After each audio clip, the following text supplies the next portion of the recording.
नागरी लिपि के पिछले वीडियो में अर्थात नागरी लिपि के पहले पार्ट वाले वीडियो में हम लोग छठे नंबर क्वेश्चन तक के सारे क्वेश्चन आंसर को कंप्लीट कर चुके थे। तो इस वीडियो में हम आपको 7वें नंबर क्वेश्चन से बताएंगे। तो चलिए हम वीडियो को स्टार्ट करते हैं और आपको 7वां नंबर क्वेश्चन से आगे बतलाते हैं।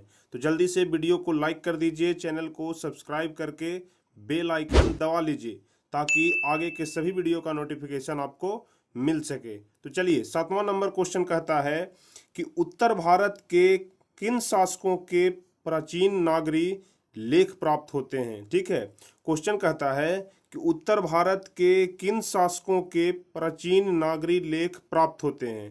तो इसका जवाब होगा उत्तर भारत के इस्लामी शासन की नींव डालने वाले महमूद गजनबी के लाहौर के टकसाल में ढाले गए चांदी के सिक्कों पर भी हम नागरी लिपि के शब्द देखते हैं। कहने का मतलब हुआ कि उत्तर भारत का जो इस्लामी शासन की नींव डालने वाला महमूद गजनबी था, जिसके लाहौर के टकसाल में ढाले गए चांदी के सिक्कों पर भी हम लोग नागरी लिपि के कुछ शब्द देखते हैं। मुहम्मद गौरी, अलाउद्दीन खिलजी, शेर शाह, अकबर आदि शासकों ने भी अपने सिक्कों पर नागरी शब्द खुदवाए थे। इसका कहने का मतलब ये हुआ कि नागरी शब्द जो है वह मोहम्मद गौरी के ज़माने में अलाउद्दीन खिलजी के समय से ही चलता आ रहा है। ठीक है, तो मोहम्मद गौरी, अलाउद्दीन खिलजी, शेर शाह, अकबर आदि शासकों ने भी अपने अपने सिक्कों पर नागरी शब्द लिखवाए थे या नागरी शब्द खुदवाए थे। ठीक है, तो चलिए 7वां नंबर क्वेश्चन आपका यही कहता था। अब हम लोग देखेंगे क्वेश्चन नंबर 8। नागरी को देवनागरी क्यों कहते हैं, लेखक इस संबंध में क्या बताता है। ठीक है, नागरी को देवनागरी क्यों कहते हैं, लेखक इस संबंध में क्या बताता है। ध्यान रखिएगा, पालताडित्कम नामक एक नाटक से जानकारी मिलती है कि पाटलिपुत्र, जिसका आधुनिक नाम पटना है, को नगर कहते थे। ठीक है, पाटलिपुत्रम नामक एक नाटक से जानकारी मिलती है कि पाटलिपुत्र को नगर कहते थे। हम यह भी जानते हैं कि स्थापत्य की उत्तर भारत की एक विशेष शैली को नागर शैली कहते हैं। ध्यान रखिएगा, स्थापत्य की उत्तर भारत की एक विशेष शैली को नागर शैली कहते हैं। अतः नागर या नागरी शब्द उत्तर भारत के किसी बड़े नगर से संबंध रखता है। ठीक है, नागर शब्द या नागरी शब्द जो है वह उत्तर भारत के किसी बड़े नगर से संबंध रखता है। असंभव नहीं है कि यह बड़ा नगर प्राचीन पटना ही हो। चंद्रगुप्त द्वितीय विक्रमादित्य का व्यक्तिगत नाम देव था, इसलिए गुप्तों की राजधानी पटना को देवनगर भी कहा जाता था।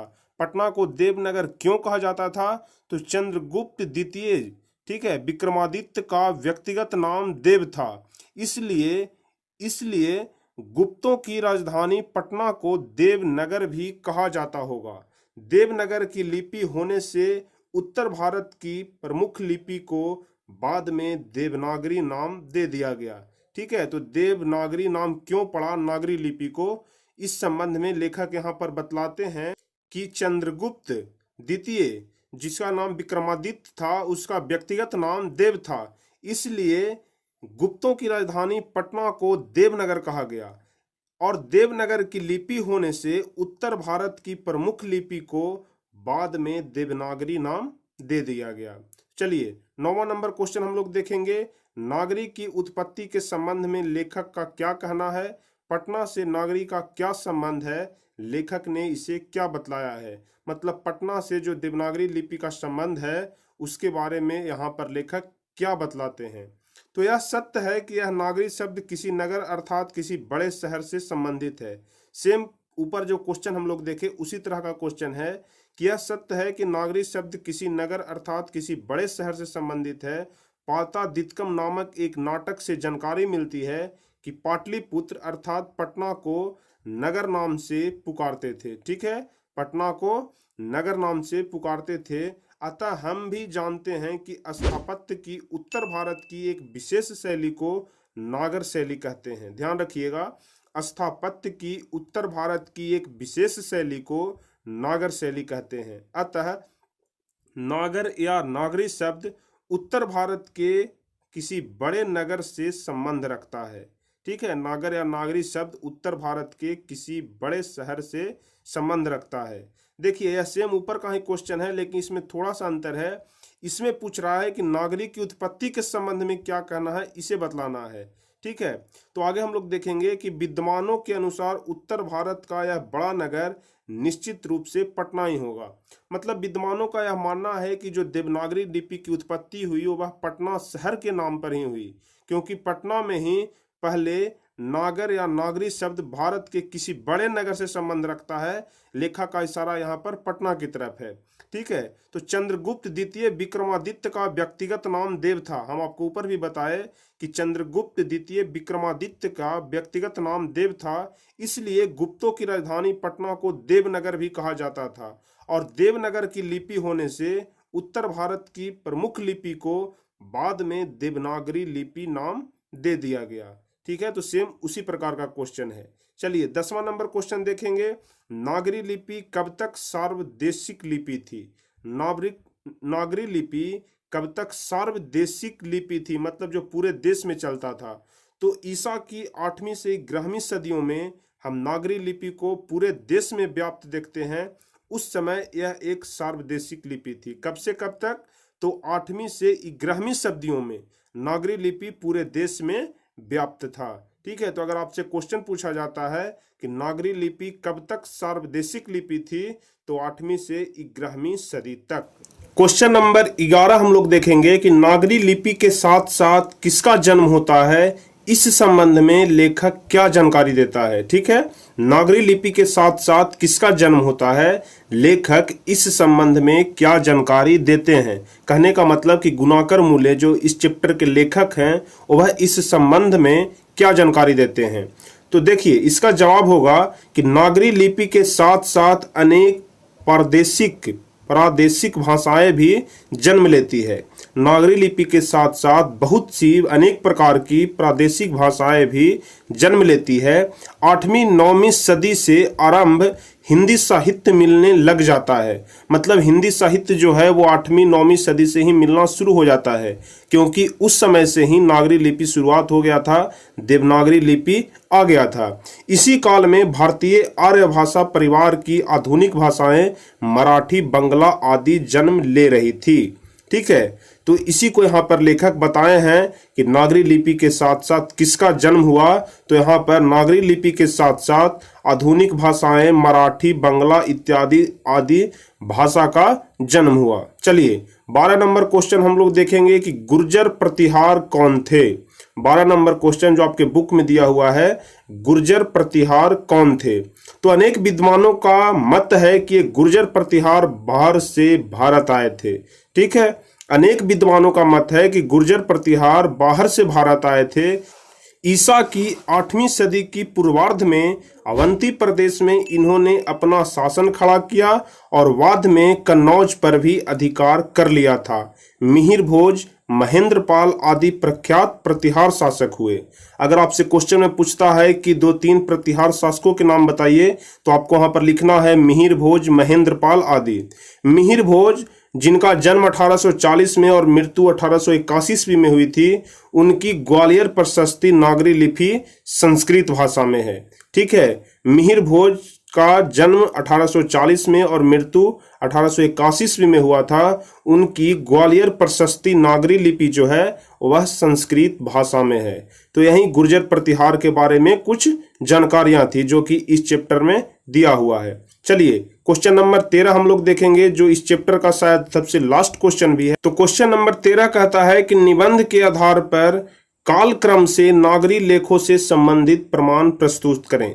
क्वेश्चन को ध्यान से समझिएगा। निबंध के आधार पर मतलब इस चैप्टर के आधार पर, क्योंकि हम आपको बताए हैं कि यह एक प्रकार का निबंध है, नागरी लिपि जो है वो एक प्रकार का निबंध है, इसलिए पूछ रहा है कि निबंध के आधार पर कालक्रम से नागरी लेखों से संबंधित प्रमाण प्रस्तुत करें। तो इसका उत्तर होगा निबंध के आधार पर कालक्रम से नागरी लेखों से संबंधित प्रमाण इस प्रकार मिलते हैं। तो देखेंगे 11वीं सदी में राजेंद्र जैसे प्रतापी चेर राजाओं के सिक्कों पर नागर अक्षर देखने को मिलते हैं। ठीक है, 11वीं सदी में, याद रखिएगा 11वीं सदी में राजेंद्र जैसे प्रतापी चेर राजाओं के सिक्कों पर नागर अक्षर देखने को मिलते हैं और 12वीं सदी के केरल के शासकों के सिक्कों पर वीर केरलस्य जैसे शब्द नागरी लिपि में अंकित है। एग्जाम के ऑब्जेक्टिव में पूछ सकता है कि केरल के सिक्कों पर कौन सा शब्द लिखा हुआ रहता था, केरल के शासकों के सिक्कों पर कौन सा शब्द लिखा हुआ रहता था। तो आपको उत्तर बताना है वीर केरलस्य। ठीक है, वीर केरलस्य शब्द लिखा हुआ रहता था केरल के शासकों के सिक्कों पर। ठीक है, तो दक्षिण से प्राप्त वर्गुन का पलयम ताम्रपत्र भी नागरी लिपि में 9वीं सदी की है। ठीक है, या इसे ध्यान में रखिएगा कि दक्षिण से जो प्राप्त हुआ बरगुन का पलयम ताम्रपत्र भी नागरी लिपि में 9वीं सदी की है। 1000 ईसा पूर्व के आसपास मालवा नगर में नागर लिपि का इस्तेमाल होता था। विक्रमादित्य के समय पटना में देवनागरी लिपि का प्रयोग मिलता है। हम आपको ऊपर भी बताए विक्रमादित्य के समय में नागरी लिपि, जिसे बाद में देवनागरी के नाम से भी जोड़ा गया, क्योंकि जो विक्रमादित्य थे उनको देव के नाम से बुलाया जाता था, इसलिए उस जो भाषा था वह लिपि था उसका नाम देवनागरी पड़ गया। तो विक्रमादित्य के समय पटना में देवनागरी का प्रयोग मिलता है। ईसा की 8वीं से 11वीं सदियों में नागरी लिपि पूरे भारत में व्याप्त थी। ध्यान रखिएगा, ईसा की 8वीं से 11वीं सदियों में नागरी लिपि पूरे भारत में व्याप्त थी और 8वीं सदी में दोहा कोश की तिब्बत से जो हस्तलिपि मिली है वह नागरी लिपि में है। ठीक है, 8वीं सदी में दोहा कोश की तिब्बत से जो हस्तलिपि मिली वह भी नागरी लिपि में है। 554 ईस्वी में राष्ट्रकूट राजा दंती दुर्ग का दान पत्र भी नागरी लिपि में प्राप्त हुआ है। यहाँ पर आपको यह बता रहा है कि नागरी लिपि का कालक्रम, मतलब कब से कब तक नागरी लिपि का संबंध जो है वो हमारे इतिहासों में मिलता है। नागरी लिपि का जो संबंध है उसका प्रमाण कब हमको मिला, कैसे मिला, तो इसी के बारे में इसमें लिखा हुआ है।